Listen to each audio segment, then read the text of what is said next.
Si le mois de janvier est culturellement celui des bonnes résolutions, il est également celui des nouveaux objectifs pour les clubs sportifs.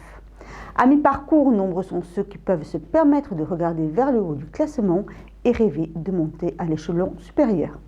C'est le cas du plus portugais des clubs landais, le Saint-Paul Desportivo, encore en course pour monter une deuxième fois en 2 ans. Pour leur première saison en deuxième division de district, les joueurs du Desportivo ont fait une belle première partie de championnat en se classant second de leur poule à l'issue de la phase aller. Face à Rion, pour le premier match retour, les Saint-Paulois ont renoué avec la victoire après 2 défaites successives.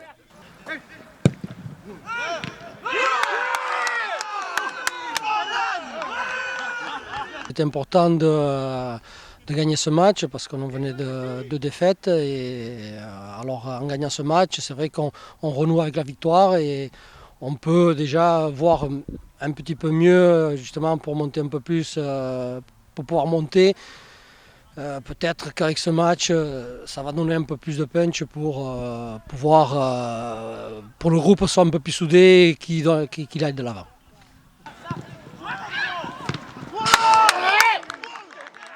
Le club vise cette année encore la montée et doit pour ce faire terminer la saison à l'une des 2 premières places de sa poule. En première mi-temps, les Saint-Paulois ont inscrit 3 buts.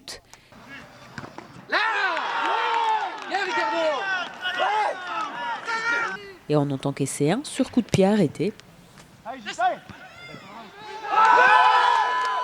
Les footballeurs de Rion ont encore réduit la marque en seconde mi-temps sur une erreur défensive.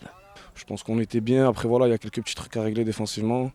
Offensivement, on a des occasions. On met 4 buts, mais on peut en mettre bien plus. Moi, le premier, j'en ai 2 ou 3 dans le match. Donc, après, voilà, c'est des fois d'inattention et c'est ce qui nous porte défaut depuis le début de saison. Les peu de buts qu'on prend, c'est comme ça qu'on les prend à chaque fois. Très souvent, de toute façon, que ce soit à domicile ou à l'extérieur, on fait le jeu.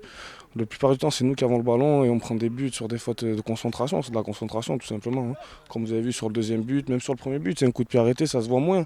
Mais c'est un mec qui est tout seul sur un coup de pied arrêté, on n'est pas concentré. À quelques minutes du coup de sifflet final, le Desportivo inscrit son 4e but, rassurant ainsi les joueurs et l'encadrement.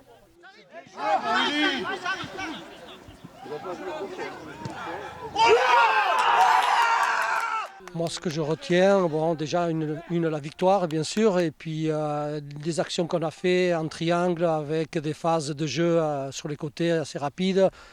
C'est ça que je voulais qu'on mette en place et ça, au coup par coup, on arrivait à le faire. Mais il faut qu'on progresse un peu plus dans ce système-là, disons, jouer un peu plus au ballon, écarter un peu plus et pour pouvoir justement aller plus vite vers l'avant. À l'issue de cette rencontre, Saint-Paul Desportivo termine à la première place du classement, à 1 point devant Peyrehorade qui compte un match de retard et Saint-Vincent-de-Paul. Autant dire que les prochaines rencontres vont être déterminantes.